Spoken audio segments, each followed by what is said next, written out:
There were days I wished I would not wake up, not because I wanted to die, but because waking up meant continuing a life that was more lie than fact. Hi there, it's me, your older self, writing from the neighborhood park during my morning walk. My birthday is getting close, and as I think about the best way to celebrate my performance in life, I wanted to take a moment to have a serious and honest conversation with you. I mean, with myself. Perhaps with my younger self.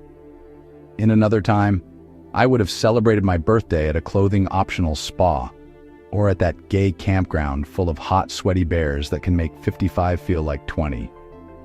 But now, I'd rather stay home and think about those moments I lived while rushing. Moments where I was not allowed to stay, not allowed to be fully there. Today, I'm remembering how many things in my life were not chosen by me. My career was chosen by my father. I had to continue the legacy. My wife and children were chosen by society. Even my Christian beliefs were chosen for me. And now, I find myself thinking about how all of this began. I was the man everyone thought they knew, responsible, reliable, always doing what needed to be done.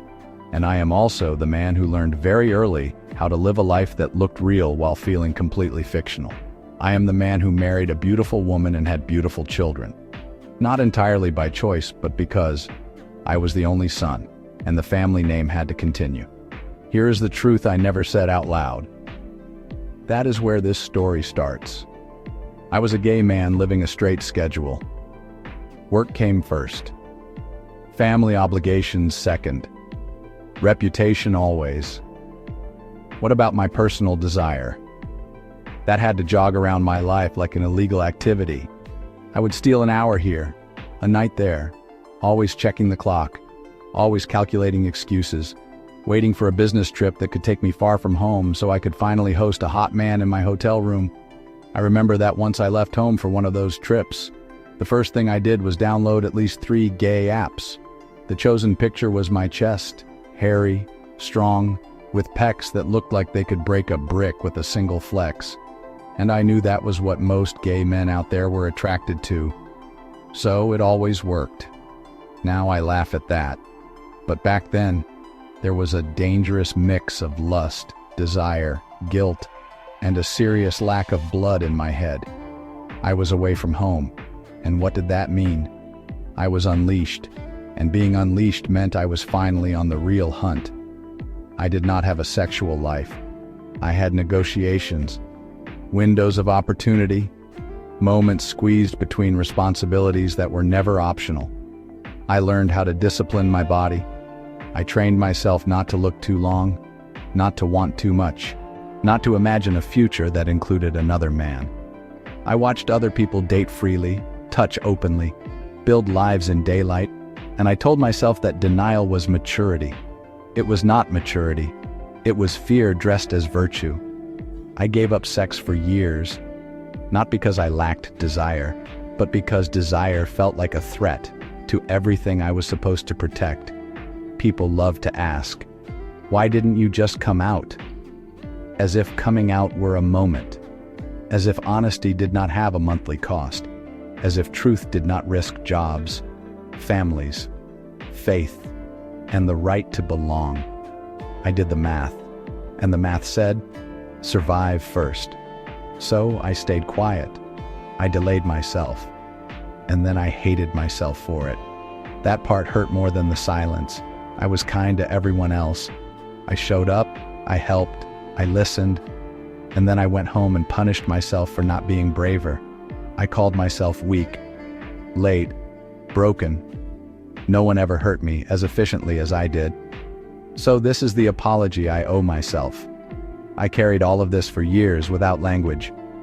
Now I finally have words and compassion. I forgive myself for the sex I did not have, for the love I postponed, for the years I spent negotiating my own existence. I was not dishonest. I was trapped. I was not a coward. I was calculating survival in a world that punished men like me. I understand something now that I could not understand then. The man I am today exists because the man I was endured. I live openly now because I absorbed the danger first. I enjoy my body now because I denied it back then. I have joy now because I paid for it in advance. Here is the truth that finally set me free. I am not living in spite of the sacrifice. I am living because of it. I was not late to my life. I arrived exactly when survival allowed me to. And I no longer fight the man I used to be. I stand beside him. Because without him there would be no me. That is the apology. And that is the lesson.